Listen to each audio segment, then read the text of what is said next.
అనుభవంలో ఉండాలి, వాక్యమును గైకొని అనుభవంలో ఉండాలి. ఈ అనుభవంలో వాక్యమును గైకొని అనుభవం. యేసయ్య వాక్యమునకు ఎంత ప్రాధాన్యత ఇచ్చాడంటే చూడండి, లూకాసు వార్త పరిశుద్ధ గ్రంథము నుండి లూకాసు వార్త 8వ అధ్యాయము 21వ వచనం. అందుకాయన దేవుని వాక్యము విని, లూకాసు వార్త 8వ అధ్యాయము 21వ వచనం. అందుకాయన దేవుని వాక్యము విని, అది మొదట దేవుని వాక్యమును వినాలి. రెండు, విన్నటువంటి దేవుని వాక్యము ప్రకారము జరిగించుచు, ఎవరైతే దేవుని వాక్యమును విని వాక్యమును జరిగించుకొందురో వారే నా తల్లియు. హల్లెలూయా. ప్రభు బోధ చెబుతుంటే ఆయన్ని చూడడానికి ఆయన తల్లి, ఆయన సహోదరులు వచ్చారంట. జనసమూహము మిగులుగా ఉన్నందున వారెవ్వరూ ప్రభు చెంతకు రాలేకపోతున్నారు, ఆ జనాన్ని దాటుకొని. అప్పుడు అక్కడ ఉన్నవారు అన్నారు, ప్రభువా, నిన్ను చూడడానికి మీ తల్లి, మీ సహోదరులు వచ్చారు. అప్పుడు ప్రభు అంటున్నాడు,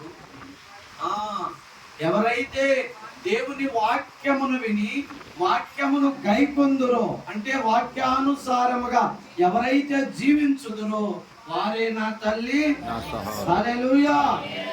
మరొక చోట ప్రభు బోధ చెబుతుంటే ఆయన చెప్పుచున్నటువంటి బోధను బట్టి, ఆయన చేస్తున్నటువంటి ఆశ్చర్య కార్యములను బట్టి అక్కడ ఉన్నటువంటి జన సమూహం అందరూ సంతోషపడుతుండగా ఒక ఆమె ఎలుగెత్తి కేకేసింది. అదే లూకాసు వార్త 11వ అధ్యాయము, లూకాసు వార్త 11వ అధ్యాయము 28వ వచనం. అవును గాని దేవుని వాక్యము విని దాన్ని గైకొని వారు హలిలో చెప్పాలి. యేసయ్య బోధ చెబుతుంటే ఒక ఆమె ఆ జన సమూహములో యేసయ్య వైపు చూచి, ప్రభువా, ఎవరిని కేకేసింది? యేసయ్యను కేకేసింది. ఏమని చెప్పాలి? నోటితో చెప్పాలి, ప్రభువాని కేకేసింది. ఎప్పుడైతే ప్రభువాని కేకేసిందో ప్రభు ఆ వైపు చూశాడట. ఆమంటుంది, అయ్యా, ఇంత గొప్పవాడివైన నిన్ను కన్నా తల్లి, ఏ తల్లి? నిన్ను కన్నా ఆ తల్లి, నీవు కుడిచినటువంటి ఆ స్తన్యములు ఎంత ధన్యమో అందంట. ఏమంది? ఎంత ధన్యము అనగానే ప్రభు ఆమె వైపు చూచన్నాడు, నేను కుడిచినటువంటి స్తన్యముల కంటే దేవుని వాక్యమును విని వాక్యానుసారముగా జీవించు వారందరూ కూడా ధన్యులేనన్నాడు. రెండు చేతులు పైకెత్తి. అర్థమైందా? యేసయ్యను కన్నా మరియమ్మ కన్నా ఎవరు చెప్పిన మాట? యేసయ్యే చెప్పాడు. అయ్యా, నిన్ను కన్న తల్లి ధన్యురాలంటే ఆయన అంటున్నాడు, ధన్యురాలే గాని ఎవరైతే నా వాక్యమును విని, చెప్పమ్మా, ఎవరైతే నా వాక్యమును విని వాక్యానుసారంగా ఎవరైతే జీవించగలుగుతారో వారంతకంటే. కలిగి మధ్యాహ్న కాలము మనమందరము ధన్యులం అవ్వాలంటే దేవుని వాక్యమును వినాలి. అర్థమవుతుందా? మౌనంగా కూర్చోకూడదట. అడిగిన దానికి సమాధానం చెప్పాలి. ఏం వినాలి? దేవుని వాక్యము వినాలి. ఎందుకంటే మిమ్మల్ని కదులుతున్నానని కాదు, కానీ దేవుని మాట మన నోట ఉండాలి. ఎవరి మాట? దేవుని మాట మన నోట ఉండాలి. ఆ మాట ఎప్పుడు ఉంటది. అట్లా మనం ఎక్కడ కూర్చున్నా ఎవరి మాట? నీ మాట నా నోట పాటగా ప్రభువా,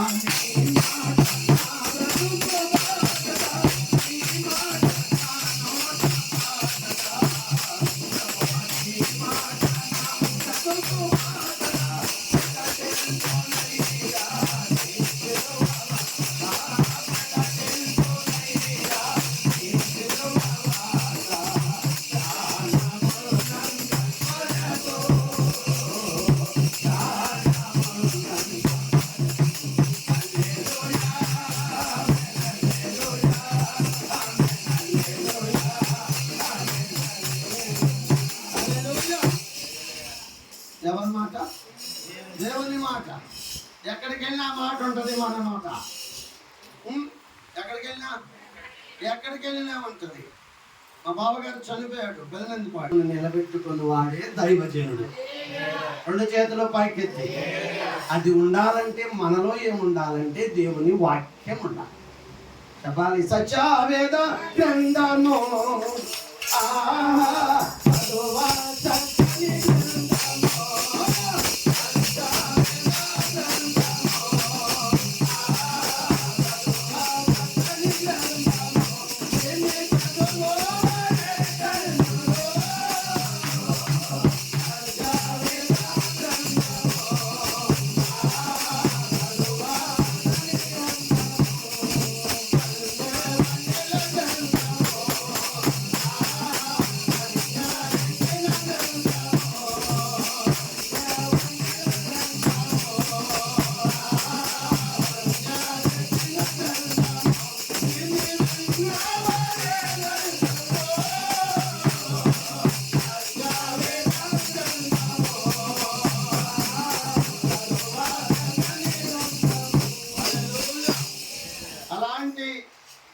శ్రేష్టమైనటువంటి దేవుని వాక్యమును మనము విన్నందున, శ్రేష్టమైన దేవుని వాక్యమును మనము గైకొన్నందున మనకు 6 రకములైన ప్రయోజనాలు ఉన్నాయి.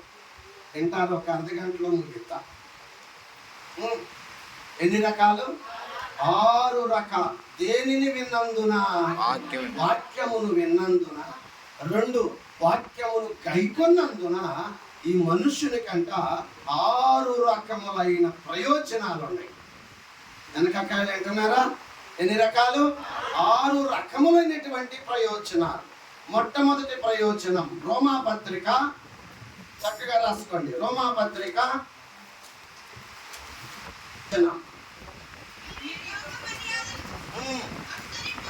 మీరు ఈ లోక మర్యాదను అనుసరింపక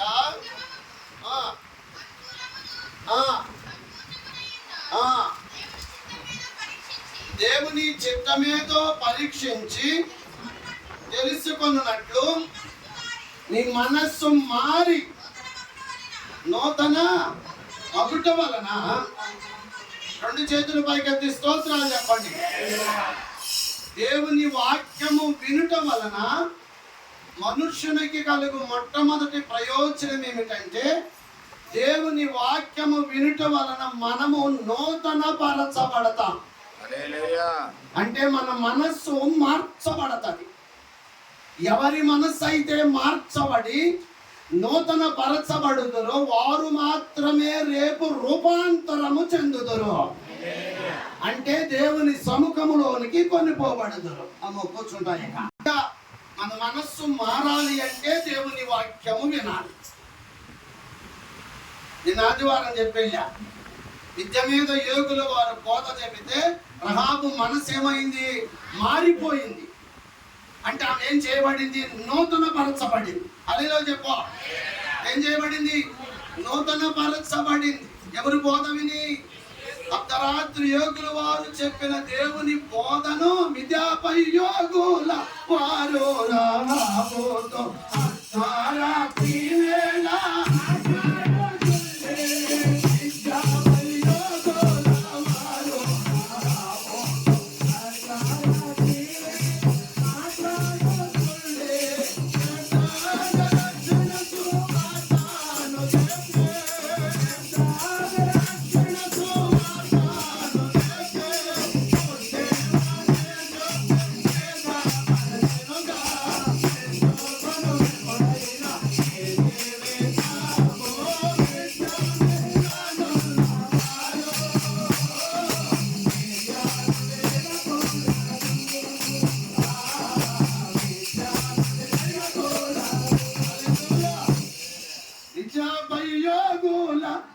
చెప్పారు రాహాబుతో అర్ధరాత్రి వేళ మాట్లాడుతుండే. 40-50 సంవత్సరాల నాడే పాడాడు మా నాన్న చక్కగా. శ్రద్ధతో రక్షణ సువార్తను చెప్పి ఎట్లా చెప్పారంట? చెప్పేవాడు కూడా శ్రద్ధగా చెప్పాలి. ఏదో వచ్చామని అగురు బగురుగా రెండు చెప్పే అర్థం కాదు. ఎట్లా చెప్పారు? శ్రద్ధగా రక్షణ సువార్తను చెప్పి బుద్ధి మార్చి శుద్ధి సిద్ధపరచెనుగా. ఆమె బుద్ధి మారింది, 2 శుద్ధి చేయబడింది, 3 ఎరుకోలు విడిచిపెట్టడానికి సిద్ధపడింది. ఒకనాటి బాధే, ఒక గడియ బాధే. అవునా? ఆమె మనస్సు మారింది. ఏమి విన్నందున? దేవుని వాక్యము విన్నందున. హల్లెలూయా. 2 చేతుల పైకెత్తి. కనుక దేవుని వాక్యం వినుట వల్ల మానవుని కలిగి మొట్టమొదటి ప్రయోజనం ఏమిటంటే నూతన పరచబడతాం. ఏం చేయబడతాం? నూతన పరచబడతాం. నూతన మనస్సు మనకు వచ్చింది. ఏ మనస్సు? నూతన మనస్సు మనకు వచ్చింది. కనుక ఖచ్చితంగా దేవుని వాక్యం వినాలి. ఎదురుబాకూడదు, దిక్కులు చూడకూడదు. ఏదో ఎక్కడో కూర్చొని అతను కూడా ముందే కూర్చోబెట్టుకుంటాడంట. ఎవరి ముందు? ఆయన ముందు కూర్చోబెట్టుకుంటాడు. అందుకని ముందు వరసలో కూర్చోబెట్టుకోవాలి. పోయినా మీ మాట చెబుతాను. నేను ఏమాట చెబుతాను? ఏ ఊరు కుటుంబ ప్రార్థనకి వెళ్ళినా ఖచ్చితంగా మీ మాటే చెబుతా. దాంట్లో సచ్చు లేదు. ఇక సంఘటనలకి చక్కగా వచ్చి నిండిపోతారు కూర్చున్న స్థలం అంతా. వెళ్ళిన చోట మనం ఆయన వైపు చూస్తే ఆయన మన యందు శ్రద్ధ నిలుపుతాడు ఖచ్చితంగా. అందుకనే నిత్యము దేవుణ్ణి స్తుతించిన దావీదు ధైర్యం కలిగిన మాట చెప్పాడు. అయ్యా, నేను గాఢాంధకారపు లోయల్లో సంచరించిన భయపడను. చెప్పా, నేను దేనికి భయపడను అయ్యా, ఏ అపాయానికి భయపడను. ఎందుకంటే నీ దుడ్డు కర్ర, నీ దండము నాకు. సమయాలలో ఆ మాట మనం దేవుణ్ణి అడగొచ్చు. అయ్యా, ఏనాడన్నా నీ కోటం నిన్ను పోగొట్టుకున్నానా? ఏనాడన్నా నీ మాట ఇచ్చాను? ఏ చిన్న కోటం అని అనిపించుకున్నాను కదా. ఈనాడు నా పరిస్థితి లాగుంది. మనకు వచ్చిన శ్రమ, మన బిడ్డలకు వచ్చిన శ్రమ, మనం ఏం చేయగలుగుతాము? చేసి అడగలిగితే ఆయన నిజమే కదా అని ఆయన అనుకుంటే చాలు, క్షణంలో ఏదైనా మార్చగలడు. అలా విశ్వాసం అంటే అలాగెదగాలి, అలాగూ ఫలించాలి. హల్లెలూయా.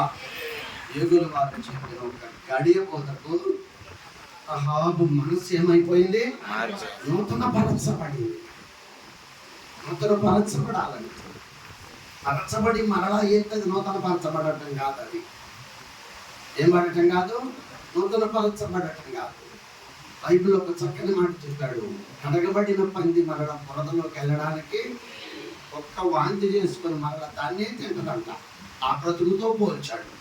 నేను మారా, నన్ను మార్చాడు, నన్ను పట్టుకున్నాడు, నేను ఇక దేవుళ్ళలోనే ఉంటానని తీర్మానంలో ఉన్న మనిషే మరలా పాపం జోలికి వెళ్ళాడు అనుకో, అది ఒక్క వాంతి చేసుకొని వాంతిని తిన్న బ్రతుకుతో సమానం అన్నాడు. కడగబడిన పంది మరలా బురదలో దొల్లాడినట్టేనన్నాడు. అలాంటి పందుల ముందు ఇలాంటి ముఖ్యమైన మాటలు వెదజల్లడానికి వీలు లేదన్నాడు. అయ్యే చెప్పాడు. మీరేమనుకోబాకండి, రాసిన మాటే. ఎందుకు వెదజల్లొద్దన్నాడంటే పంది కనుక అది ముత్యము అని నిలువ తెలీదు, కాళ్ళతో తొక్కిద్ది అన్నాడు. ఏం తొక్కింది? కాళ్ళతో తొక్కింది. అలాంటి వారు కూడా లేకపోలేదన్నాడు. కనుక జాగ్రత్త. దేవుని బిడ్డలారా, దేవుని వాక్యం వింటే మన మనస్సు. ఇంకో మాట చెబుతాను. సముద్రం ఒడ్డున పొదారంగు పొడి నమ్ముకుంటాను. తెలుసుగా చరిత్ర? లూదియా తెలుసా? ఆమె ఏం అమ్ముకుంటుంది? ఉదారంగు పొడిని ఎంతో శ్రద్ధగా అమ్ముకుంటుంది. వ్యాపారం అది. అమ్ముకుంటున్న తరుణములోనే ఆనాడు కూటం పెట్టి ప్రజలను పోగవమంటే పోగయ్యే కాలం అది కాదు. రాను వారు ఒప్పుకోటల్లా. అందుకని ఆనాటి బోధకులు ఏం చేశారంటే, ఎక్కడ 10 మంది కూర్చుంటే అక్కడికి వెళ్ళి అయ్యా యేసయ్య మాట చెబుతాం వినమని చెప్పటం. ప్రకటన, దేవుని స్వార్థ ప్రకటించాలి. అనేకులను ప్రభు వైపునకు తిప్పాలి. అల్లిలో చెప్పు, ఎటు తిప్పాలి? అనేకులను ప్రభు వైపు తిప్పాలన్న ఆశ పౌలు గారు ఖండాంతరాలు జరిగాడు. ఆయన గారు గొప్పతనం ఏంటంటే, ఒరే ఆప్యాట్ వెళ్ళి వాక్యం చెబుతాడు, ఏ ఊరు వెళ్తే కొడతారో ఆ ఊరు వెళ్ళేవాడంట.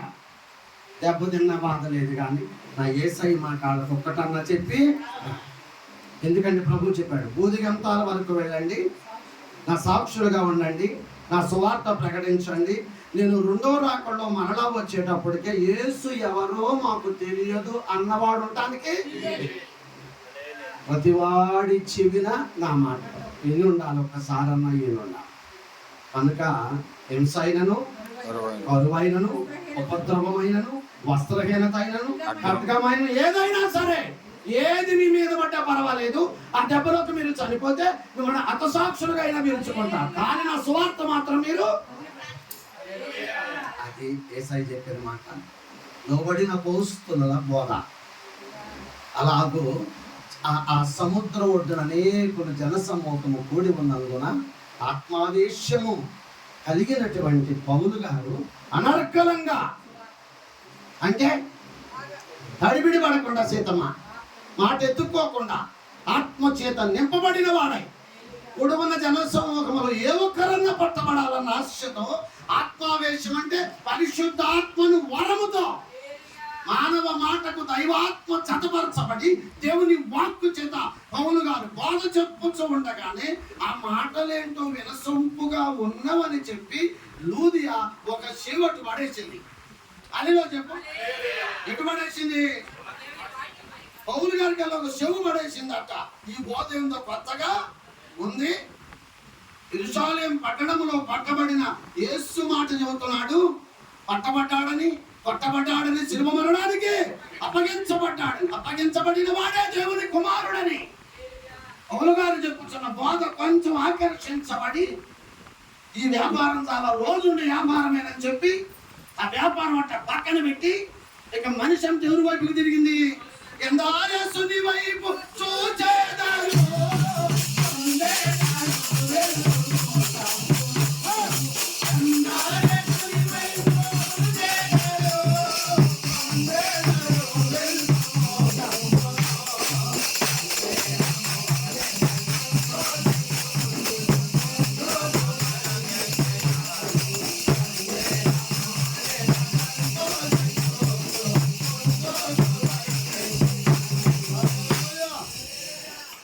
అటు తిరిగి వాక్యం వింటూ మొదలు పెట్టింది.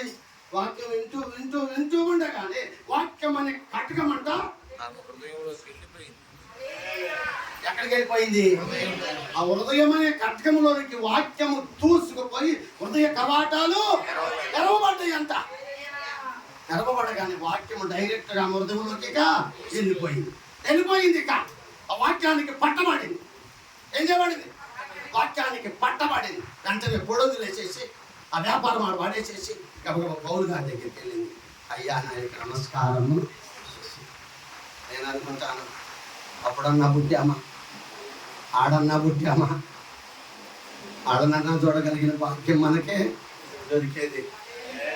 ఎందుకంటే వారు సామాన్యులు కాదు, వారు దేవుని మహిమతో నింపబడినటువంటి వారు, ఆత్మచేత అభిషేకించబడిన వారు, దేవుని వాక్యముతో దేవుని మాటతో సహవాసము చేసిన వారు, దేవుని పని కొరకు వారి పాదాలకు బలపం కట్టుకొని ఎండనక వాననక తిరిగి సత్య స్వార్థను ప్రకటించినటువంటి వారు, దేవుని రాజ్యములో అగ్రస్థానములు ఉండగలిగిన భాగ్యము భూమి మీద ఉండగానే పొందినవారు. ఎక్కడ ఉండగలిగిన భాగ్యం? దేవుని ఎదుట అగ్రస్థానములో కూర్చోగలిగిన భాగ్యాన్ని వాళ్ళు ఎక్కడ ఉండగానే పొందారు. చెప్పేదా? ఇశ్రాయేలీయులు పాపం చేస్తే వాళ్ళ మీదకి దేవుడు పాపం వస్తే వాళ్ళందరినీ చంపేస్తానన్నాడు. ఏమన్నాడు? నోటితో చెప్పాలి, వాళ్ళందరినీ చంపేస్తానన్నాడు. మోషే అన్నాడు, నువ్వు చంపడానికి నన్ను పిలుచుకొచ్చింది ఏరేపు కొండ మీద నుంచి, నన్ను చంపడానికి ఐగుప్తు దేశానికి పంపించింది, వారిని చంపడానికి ఎరసము ఇరుపాయలు ఇంతగా నడిపించుకొచ్చి అటు ఐగుప్తి కాకుండా ఎసగా ఇటు కానాను కాకుండా నడిమచ్చికి తీసుకొచ్చి చంపుతావా? చూసేవారికి ఎంత నవ్వుబాటుతనంగా ఉంటుంది. నువ్వు చంపగోరితే చంపు, నీ ఇష్టం, నీ ప్రజలు అన్నారక్క అంటున్నారా? నీ ప్రజలు నీ ఇష్టం చంపు, నా మాట ఒక్కటి అన్నాడు. అమ్మ వింటున్నారా? నా మాట ఏంటి మోషే? జీవగ్రంథమందు నా పేరు రాశానన్నావుగా, ఆ జీవగ్రంథమందు నా పేరు ఉంటే నేను నీతో ఉంటానన్నావుగా, నేను నీ దగ్గర ఉంటానన్నావుగా, చచ్చిపోయాక నేను ఉండలేక నీ దగ్గర ఆ పేరు కొట్టి నాక ఆడ మీద ఉన్న ప్రేమతో పరలోకాన్నైనా వదులుకుంటాను కదయ్యా, ఎడార్లు ఎడ మాత్రం విడిచి. సేవకుడు కూడా అలాగే ఉన్నారు. సేవకుడు తిని పడుకోకూడదు. నేను అనుకుంటున్నాను మీకు దొరికిన పాస్టర్ గారు మంచోడే, సేవ ముట్టుకోండి. తీసేయండి. ఎవరు రాజీ పడ్డారో చెప్పాలి. దేవుడే రాజీ పడి ఎవరి మీద ఉన్న ప్రేమతో, మోషే మీద ఉన్న ప్రేమతో తీసేయలే. కానీ ఆడ మీద ఉన్న కోపం నేనే తగ్గించుకుంటా, ఆడని జాగ్రత్తగా బతకమను. ఎవరిని? ఇజ్రాయేలు. అల్లు చెప్పాల. ఆ మోషే ఎంత తండ్రి బ్రతుకున్నగానే ఆయన ప్రేరు జీవ దేవుని సముఖ జీవ కవాయి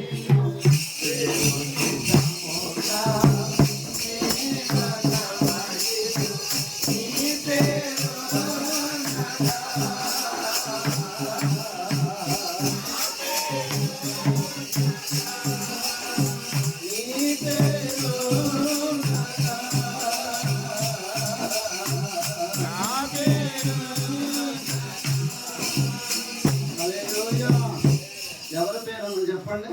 మోషే గారి పేరు. పత్రిక పాఠాల్లో పౌలు గారంట చక్కగా ఎంత ధన్యుడయ్యాడంటే, ఫిలిప్పీ పత్రిక చూడాలమ్మా, గుర్తుపెట్టుకోండి ఇవన్నీ. ఫిలిప్పీ పత్రిక 4వ అధ్యాయము 3వ వచనం. అవును, నిజమైన సహకారి ఆ స్త్రీలు క్లెమెంతుతోనూ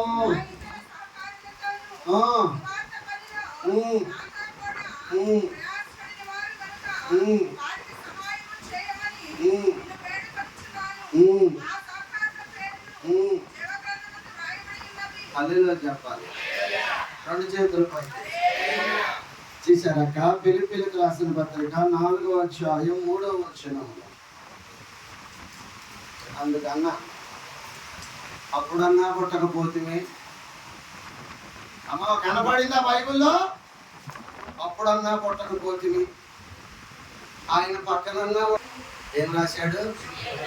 నీ పేరు జీవగ్రంథమందు రాశాను అంటే పౌలు గారు అన్నాడంట, నా ఒక్కడ పేరే రాస్తే మరి నాతో పాటు ఉన్న సహకారుల పేరు లెక్క మనం రాయించుకుంటే సరిపోయిందమ్మా, అయిపోయింది. నీ పేరు జీవగ్రంథం ముందు రాశాను పౌలా అంటే నా ఒక్కడిదే రాస్తే అట్టాగయ్యా, నాతో పాటు సహకారం విడిచిపెడతావా? అదిలో చెప్పు. అందుకు వాడు గొప్ప మహానుభావుడు అయ్యా. అర్థమైందా? విశ్వాసులు అయినా నేనైనా నీకు పెట్టాడయ్యా ఒక 100 రూపాయలు. అదే ఈ అమ్మతో ఏమీ లేదు అన్నారా? ఏం లేదు, ఈ అమ్మతో ఏమీ లేదు. ఇంకా లేవమ్మా అట్లా చెరో 50 అన్నది బాబా నీకు లేదంటే నాకు ఇచ్చాడు. అది లక్ష్యం కాదు. ఇక పౌలు గారే దేవుని సముఖంలోకి వెళ్ళి దేవుని అడిగి తన సహకారుల పేర్లన్నీ జీవగ్రంథమందు రాయించి వచ్చాడంట. 2 చేతులు పైకెత్తి. అందుకే దూసుకుపోయి ఆమె మనస్సు మార్చబడి చేయి వ్యాపారంలో పక్కన పడింది. అయ్యా అయ్యా దైవ భక్తి కలదానని నీ మనస్సు కనిపిస్తే ఏమనిపిస్తే, భక్తి అన్నది నాలో ఉన్నదని నీకు కనిపిస్తే, ఈ బోధ ఈ దినమందు నా ఇంటికి వచ్చి నా ఇంటి వారందరికీ బోధించమని. అదిలో చెప్పు. ఆ రాత్రి ఆయన తన ఇంటికి తీసుకువెళ్ళి తన ఇంటి వారందరికీ బోధ చెప్పిస్తే ఆ రాత్రి వారందరి మనస్సులో మార్చబడ్డాయంట.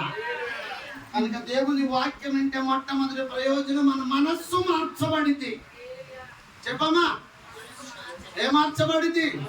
ఎందుకంటే వాక్యము పగలా గొట్టు సొత్తి అయి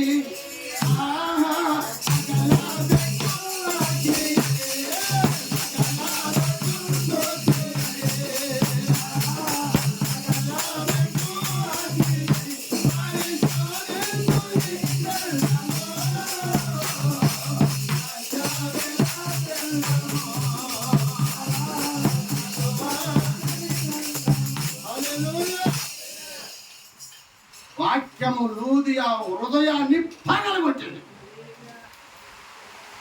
కనుక నూతన పరచబడింది, ఆమె మనస్సు మార్చబడి. రెండవది చదువు ముగిస్తాయి. రెండవది వాక్యము చదువుట వలన, వాక్యము వినుట వలన. 2 తిమోతి పత్రిక 3వ అధ్యాయం 15వ వచనం. 2 తిమోతి 3వ అధ్యాయం 15వ వచనం.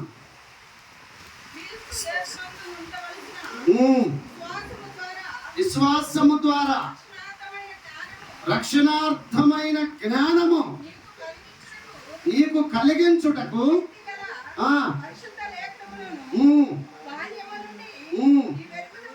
హల్లెలూయా.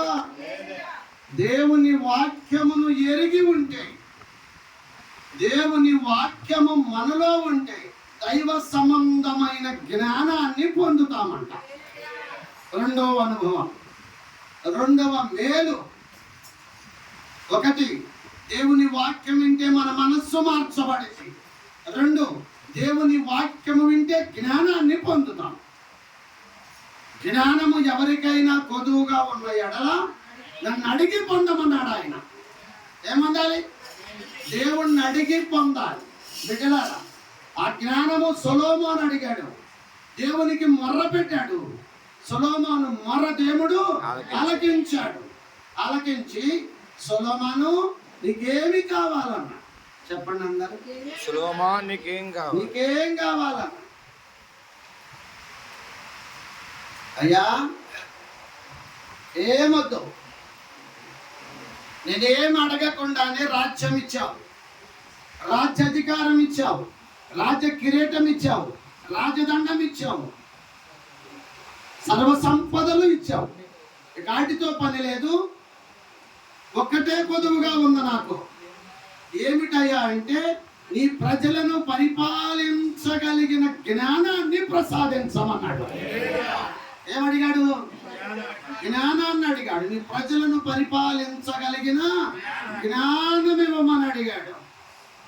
అప్పుడు దేవుడు అన్నాడు, సొలొమోన్, ఐశ్వర్యం అడుగుతావనుకున్నా, ధన సంపదలు అడుగుతావనుకున్నా, రాజ్య విస్తరణ అడుగుతావనుకున్నా, శత్రువుల ప్రాణాలు అడుగుతావనుకున్నా, ఏం అడగకుండా జ్ఞానాన్ని అడిగేటివి కనుక వివేకముతో కూడిన బుద్ధియు జ్ఞానము నేను నీకు అనుగ్రహించుచున్నాను అన్నాడు. దేవుని మాట విని, దేవుని ప్రార్థన ఎరిగి, దేవునిలో ఉన్నటువంటి సొలొమోనుకు దేవుడు జ్ఞానాన్ని ప్రసాదించు. ఈ మధ్యాహ్న కాలం మనము కూడా దేవుని వాక్యమును అనుసరించగలిగితే దేవుడు మనకు మంచి జ్ఞానం ఇస్తాడు. ఏమిస్తాడు? మంచి జ్ఞానం. చేయవచ్చు అన్నది చెబుతాడు, చెయ్యకూడదు అన్నది కూడా చెబుతాడు. అదే దైవజ్ఞానం, అదే దైవజ్ఞానం. దాన్ని పొందగలగాలి. వాక్యము నీలో ఉంటే వాక్యం ఏం చేసింది? కొన్నిటి కడుతూ పడింది. దారుణంగా బ్రతకనీదిగా ఏమనుకోబాకుండా. వాక్యం చెప్పాలి కనుక ఉన్నదన్నట్టు చెప్పాలి. ఇంట్లో ఏమని అనుకుంటారేమో, వచ్చిన వాళ్ళు ఏమని అనుకుంటారేమో అనుకోకూడదు. వాక్యము చెప్పాలి. వాక్యం అడ్డుపడింది, దారుణంగా బ్రతకనీది.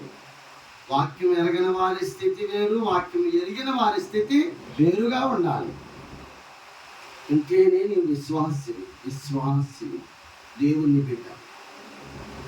దానికి అదే దీనికి ఇది అన్నావు అనుకో, యూదా ఇస్కరియోతుకు తీర్పు తీర్చినట్టు నేను తీర్పు తీరుతాను. ఎన్నో నన్ను అందరినీ తీర్పు తీరుతాడు. ఏమాత్రం క్షమించరా ఇస్కరియోతుని.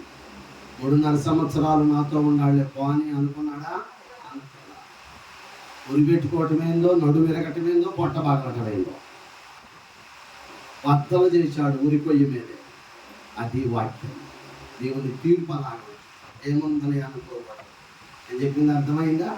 ఊరేంది నడుము భాగం పగిలిద్దా, ఉరి పెట్టుకుంటే ఆగదు. పొట్ట పగిలిద్దా, ఆగదు. కానీ నడుము పగిలింది, పొట్ట పగిలింది, పేగులన్నీ బయటకు వచ్చింది. అప్పుడు చచ్చిపోయాడు. అది దేవుని తీర్పు. ఒకటే తీర్పు అన్నారు, పక్షపాతి కాదని. ఇచ్చుటలో పక్షపాతి కాదు, తీర్పులో కూడా పక్షపాతి కానేరడు ఆయన. కనుక వాక్యం అడ్డుపడి, వాక్యములో దేవునిలో ఉన్నాం. ఆ లక్షణాలు కొన్న మనలో ఎదుటివారికి కనపడాలి. అన్నారా? నేను పాస్టర్ గారినేగా రోజు అంగి వేసుకు, అంతేగాని అవి వేసుకొని చిల్లి వేసుకొని పాస్టర్ తిరగాల్సిన పని లేదు.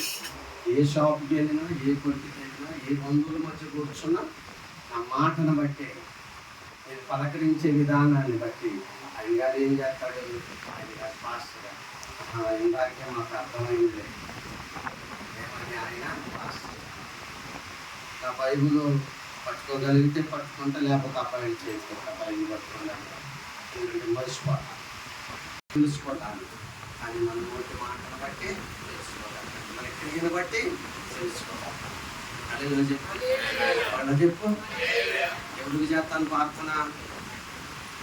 చెప్పాలక్క, నేను గొప్ప చెప్పడం కాదు, మీరు అనకుండా మా పాస్టర్ గారికి చేస్తాను, పిల్లలకి చేస్తాను, అల్లుడికి చేస్తాను, మా నాన్నకి చేస్తాను.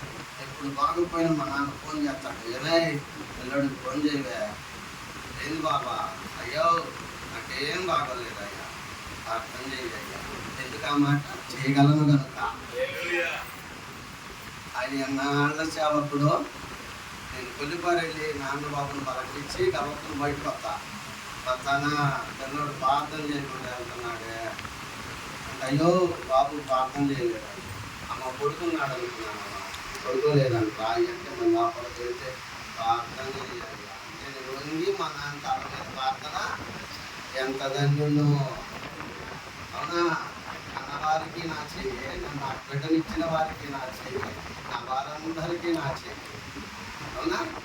ఆడముందే పుట్టి, ఆడముందే పెరిగి, ఆడముందే పెళ్లి చేసుకొని, ఆడముందే బిడ్డలను కానీ, ఆడముందే మందిరాన్ని కట్టి, ఆడముందే పరిచర్య.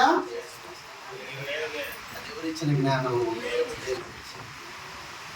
దేవుని వాక్యం మనలో ఉంటే మన మాట తొందర ఉండదు, మన బ్రతుకులో తొందర ఉండదు, మన క్రియల్లో తొందరపాటు ఉండదు. వాక్యం జ్ఞానాన్ని మనకి బోధించు. వాక్యం ఏంటి? జ్ఞానం వచ్చింది. 3వ చదవండి, ప్రార్థన చేద్దాం. సమయం అయిపోయింది. రోమాపత్రిక 10వ అధ్యాయం 17వ వచనం. ఒక మాట చదువు చాలు. వినుట వలన 4వ కూడా చదువు. ఏప్రిల్కి రాసిన పత్రిక 4:12 రాసుకోండి అక్క. ఏప్రిల్కి రాసిన పత్రిక 4:12. దేవుని వాక్యము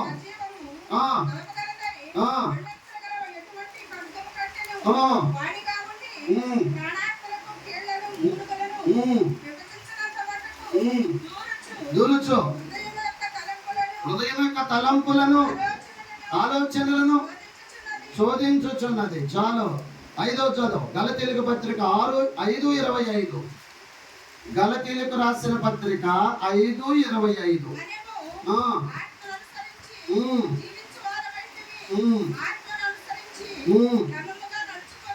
చాలు. దేవుని వాక్యం వల్ల మనం నడక స్థిరపరచబడుతుంది. 6. 2వ తిమోతి పత్రిక 3:16.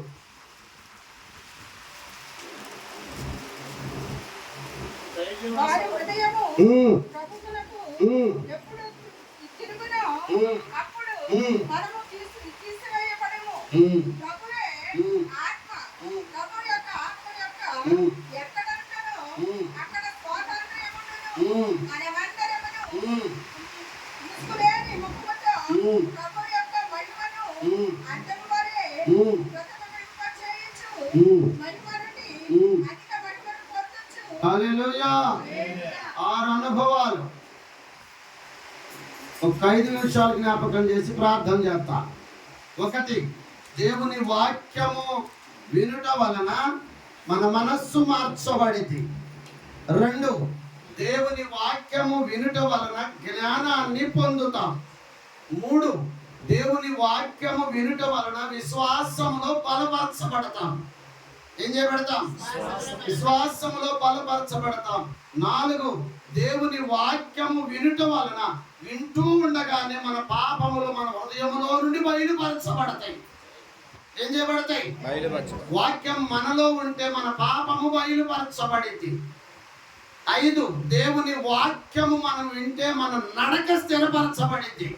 ఇక తొట్టి పాటు బత్తాకులు పడిపోమే లోకంలో. బత్తాకులు పడిపోతున్నామంటే మనలో ఏమి లేదు, దేవుని వాక్యము లేదు. 5, దేవుని వాక్యం వింటే మన నడక స్థిరపరచబడింది. 6, దేవుని వాక్యము మనం వింటే రాకడకు సిద్ధపరచబడి మహిమ నుండి అధిక మహిమకు నడిపించబడతామంట. 2 చేతులు పైకెత్తి. కనుక ఇంటి వారేమి, చెప్పుచున్న నేనేమి, వింటున్న మీరేమి, మనమందరము దేని యందు లక్ష్యం ఉంచాలి? చెప్పాలందరూ దేవుని వాక్యమందు లక్ష్యం ఉంచాలి. వాక్యమందు లక్ష్యం ఉంచితే ఒకటి మన మనస్సు మారితే, వాక్యమందు లక్ష్యం ఉంటే 2 జ్ఞానాన్ని పొందుతాం. వాక్యమందు లక్ష్యం ఉంచితే 2 విశ్వాసములో బలపరచబడతాం. వాక్యమందు లక్ష్యం ఉంచితే మన పాపములు బయలుపరచబడతాయి. వాక్యమందు లక్ష్యం ఉంచితే మన నడక స్థిరపరచబడింది. వాక్యమందు లక్ష్యం ఉంచితే పరలోకానికి కొనిపోబడతాం. ఇటు భాగ్యం మనందరికీ కలగాలి అంటే దేవుని వాక్యం వినాలి. కూర్చొని వాక్యమునకు పరిగెత్తుకొని రావాలి. వాక్యమందు శ్రద్ధ ఉంచాలి. వినాలి, విన్నదాన్ని కైకొనాలి. అప్పుడేమవుతాం? వారి ధన్యులు, వారెంతో ధన్యులు.